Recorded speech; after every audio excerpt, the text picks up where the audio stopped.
Hello everyone, this is Moduli Stack, and I thought that going forward I would start casting my games from the Reddit Open Tournament, which is every Saturday, the SCRO. Now this is actually my first time participating in the SCRO.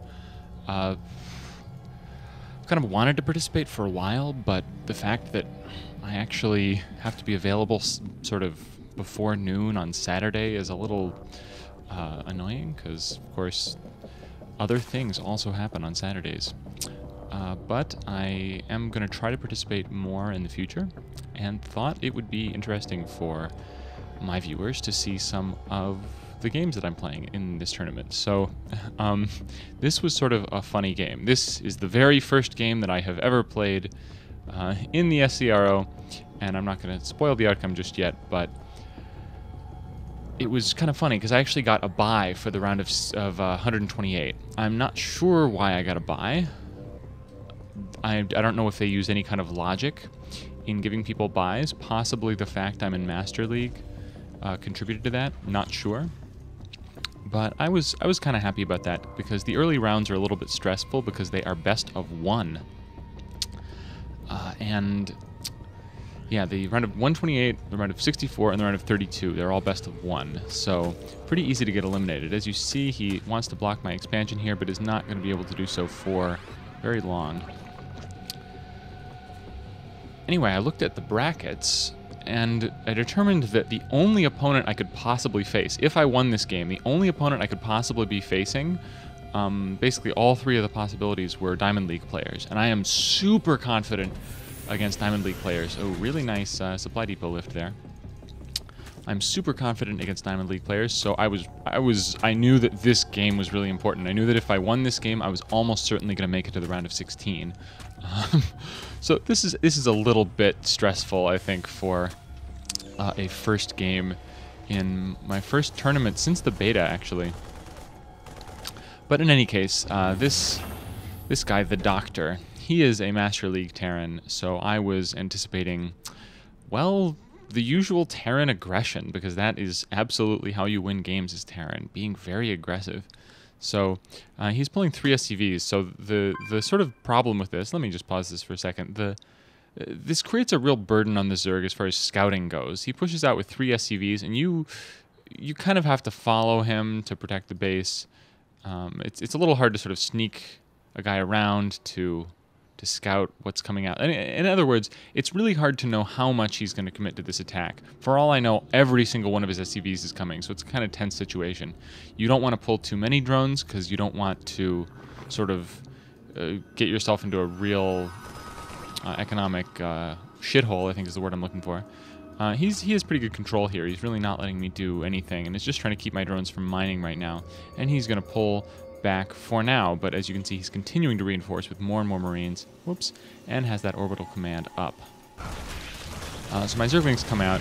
Not sure if it was the best move to sort of target those SCVs, because I did lose quite a few Zerglings. And yeah, I have to rebuild those. Now, you're going to see me overreact here and make a few too many Zerglings. Ooh, this is definitely not an engagement I should be doing. During the game, it's a little hard to make these judgments, because you're clicking all over the place, you're having to manage your economy as well as everything else. He walks up the ramp here. Yeah, so, oops, no, okay, sorry if you saw that. Right, so a lot of players will say, oh, look, this Spinecrawler doesn't cover the ramp. I can walk up the ramp, and then they walk like directly into a whole bunch of Zerglings. Notice that he just poked up the ramp a little bit to kind of freak me out and defend here against the wall, and then pushed out this way. So really smart from him. And now I kind of have to pull my drones away to not lose any. And I'm kind of trying to decide whether to engage with them. Queens are out. Should have really made a creep tumor with one of them, but I'm engaging here with my drones. Not sure if this is the best move. I do lose, looked like 3 drones. I might lose, no, it looks like I lost 3 drones there. And if you look at the production tab, I still have Zerglings coming out, so really a lot of Zerglings, 14 Zerglings out. That's gigantic, and I am really, really in an economic hole right now. I mean, this is bad for me, and I kind of attribute this just to overreaction. A whole bunch of these Zerglings could have been drones, and I could have just controlled my units better.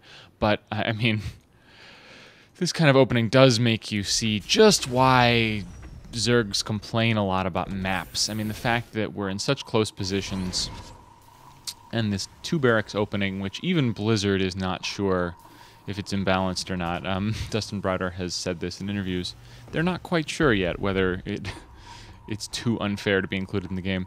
So anyway, the point is this was just a bad start for me. I'm in trouble. I made so many Zerglings, and of course I can't do anything with these Zerglings. I mean, I could put down a Baneling nest and try to bust him, but that's a little bit stupid. So not going to do that. He's getting his expansion up, and a 3rd barracks. Finally gets his gas up and running. So he's probably going to make a factory. There it is. So just getting everything rolling in that usual Terran fashion. In the meantime, I am droning like crazy. I actually only got enough gas for Zergling speed, which is kind of an essential upgrade. And then I'm just going to drone. I usually want to start going towards my lair at this point to be safe, but I realize I can't afford to be safe. I really need to recover economically, so that is exactly what I'm doing. Drones. And I think I even poked up and saw... okay, now I see the expansion. So, if you notice, I actually start... Let's see. Did I make a 3rd queen? I was a little worried about some kind of tech from him. I mean, because I actually did see this bunker, so I was kind of worried, okay, is he falling back, making fewer units and teching? This bunker was probably not necessary, but anyway, scared me. I mean, because you can do almost anything as Terran. You can go 2 barracks into Cloaked Banshees or something, and Zerg has to be able to react to that, and my lair is late. Although now I am on the way, and well, let's see. I am now finally up in the lead in the drone count. So I think, yeah, look, he's kind of, his money's been building up. So I think that I kind of out-macroed him in this stage of the game and negated the effect of that good opening for him. So the game is somewhat even at this point. I might even be pulling into the lead at this point. And yeah, I know this is definitely the strength of my play is macro. I put in this 3rd hatchery here. I don't know if this is... I think this might be premature because I don't really have enough money to spend the larvae that I have. So I would probably rather make 6 drones than this hatchery at this point. And he's setting up a pretty defensive position here, and he sort of needs to because he doesn't really know if I'm going for a gigantic Baneling bust or something. And this is a nice position because I can't really bust this very easily. I would have to go around. Alright, I'm making my 3rd queen and my spire. And when that spire comes out, that's when I start to feel comfortable against Terran. Unless it's in close positions. And this is... I mean, I have to admit, my mindset was a little shaken already here because I came kind of close to throwing the game away in the opening. And I know that we're in close positions. I mean, basically what I'm thinking is if I can prevent him from taking a 3rd, I should be able to secure my own 3rd. But, well, it's tough. It's tough because... Okay, sorry, I'm getting a little bit too much into the complaining mindset. Okay, this is a nice timing push from him because, of course, my spire is not anywhere near done. So I'm going to have to defend this with only Zerglings and Banelings. And I'm not even reacting well. I don't even have Banelings ready. Anyway, what I was saying is I don't want to get into the complaining mindset in doing this cast because that's not what it's about. I mean, I do feel like it's very possibly unfairly hard to fight in these positions, but that's not how you should think of it going into the game. How you should think about it in the game is I have to react very, very fast. In longer positions, you can wait until your opponent starts to move out to make units, but in closer positions, you really should have some units in reserve. Furthermore, if you need to react, for example, by making Banelings, it has to be pretty much instantaneous. Like right now, I mean, like already my Banelings are too late. So that's just something to keep in mind in these kinds of very close, tense positions. You really need to react right away. And I'm supply blocked. Oh, God. Oh, that is not good. You do not want to be supply blocked. Is coming out here. I really should have made some Banelings, and that's going to make this very tough. I'm going to lose this queen. Fortunately, that was kind of a spare queen. I don't want to lose this queen. But yeah, engaging with these Zerglings, and the one nice thing about going up against siege tanks is they do hit their own Marines. So I kind of have lost too much. I mean, if you just look at units lost tab, I'm definitely losing more. Still, oh yeah, and he's catching up in harvesters at the same time. And he's going to shut down this gas from mining. I should probably pull these drones off, but they are just going to die. But I'm whittling down his forces, and he's not reinforcing extremely well, so I am going to finally... I forgot these Zerglings for a little bit. I'm going to finally be able to just tear all this up. Ooh, Zergling's going in the wrong direction, though. Siege tank's going to get several shots off, but this next wave should do... Oh, no.